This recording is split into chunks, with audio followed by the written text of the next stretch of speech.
Livro dos Espíritos, capítulo 2.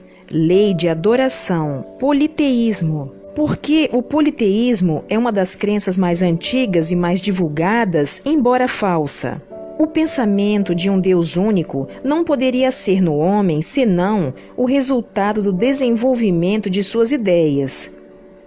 Incapaz em sua ignorância de conceber um ser imaterial, sem forma determinada, agindo sobre a matéria, deu-lhe os atributos da natureza corporal, quer dizer, uma forma e uma aparência.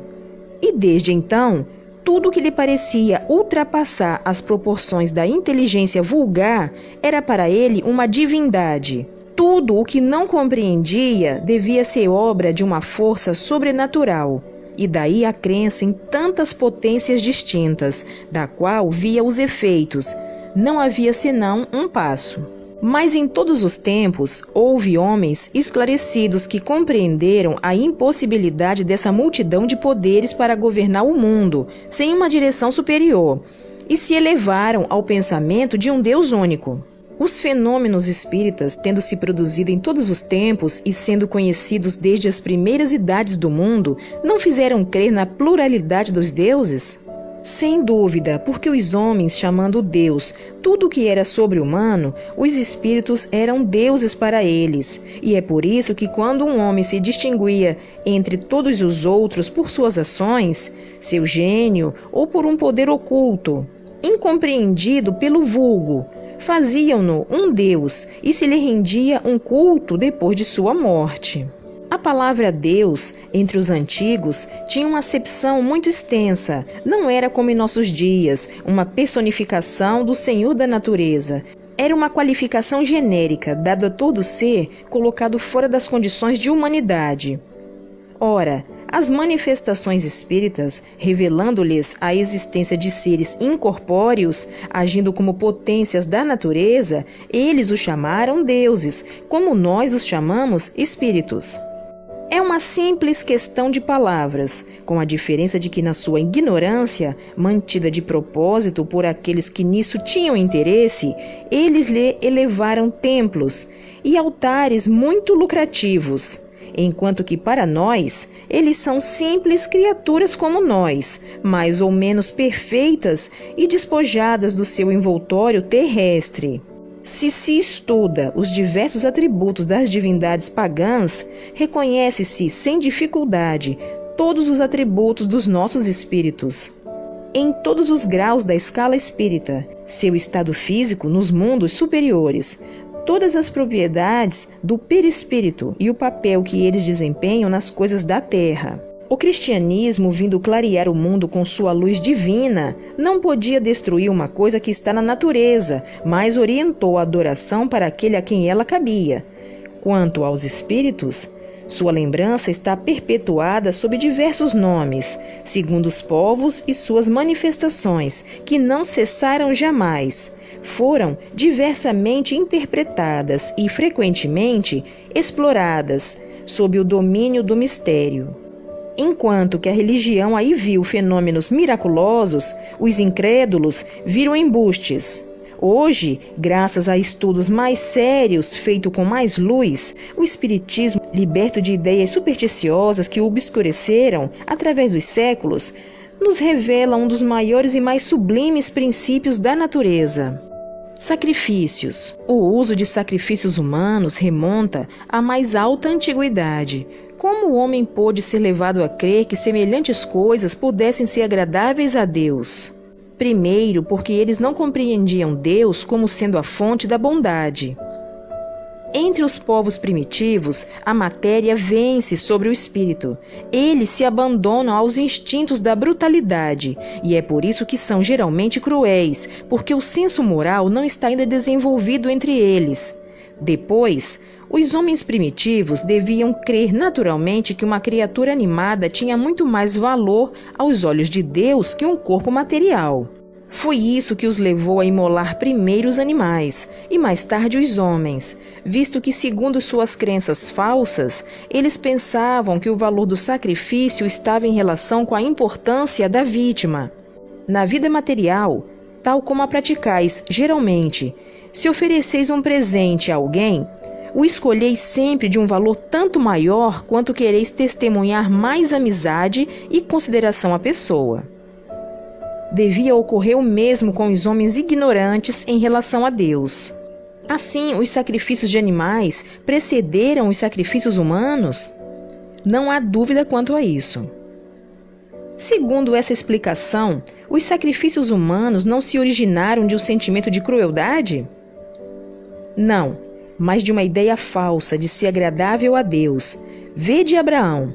Depois os homens abusaram, imolando seus inimigos, mesmo seus inimigos particulares. De resto, Deus não exigiu jamais sacrifícios, não mais de animais que de homens. Ele não pôde ser honrado pela destruição inútil de sua própria criatura.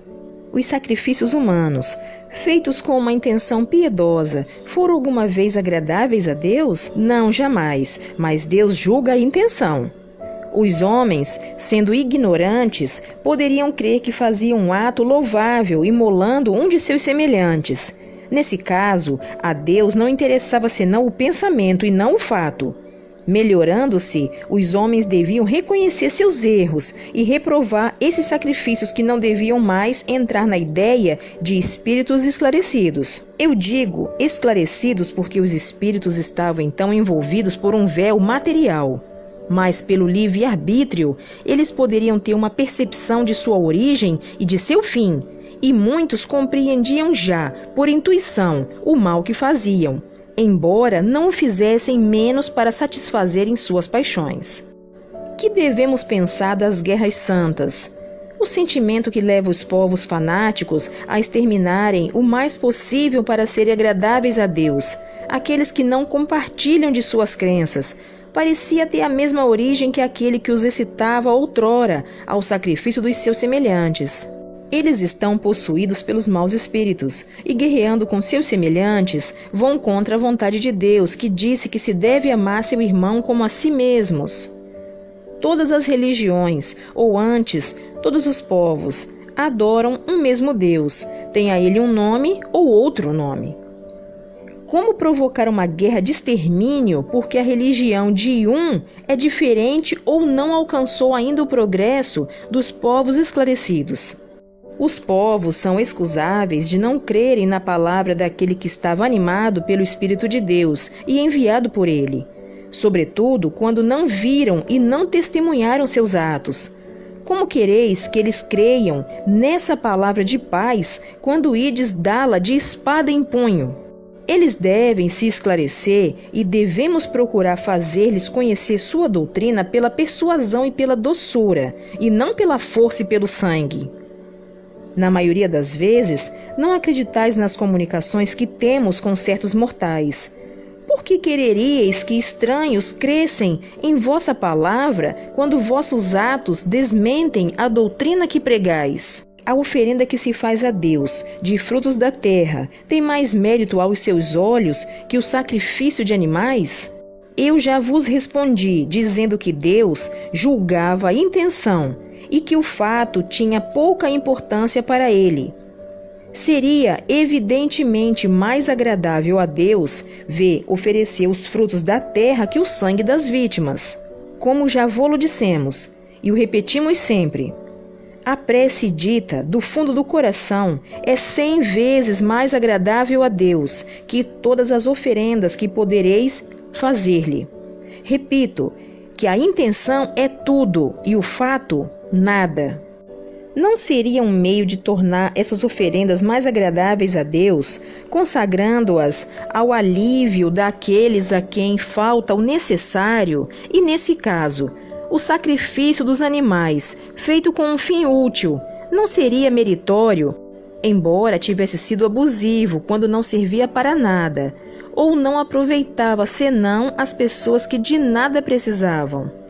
Não teria alguma coisa de verdadeiramente piedosa consagrar-se aos pobres as premissas dos bens que Deus nos concedeu sobre a terra? Deus abençoa sempre aqueles que fazem o bem. Aliviar os pobres e os aflitos é o melhor meio de honrá-lo. Não digo isso que Deus desaprova as cerimônias que fazeis para pedir-lhe, mas há muito dinheiro que poderia ser empregado mais utilmente e não o é. Deus ama a simplicidade em todas as coisas. O homem que se liga às coisas exteriores e não ao coração é um espírito de vistas estreitas. Julgai se Deus deve interessar mais pela forma que pelo fundo. Espero que você tenha gostado deste estudo. Clique no joinha se você gostou. Se inscreva aqui no canal para ajudar no crescimento. Obrigada pela sua companhia. Fique com Deus e até o próximo vídeo.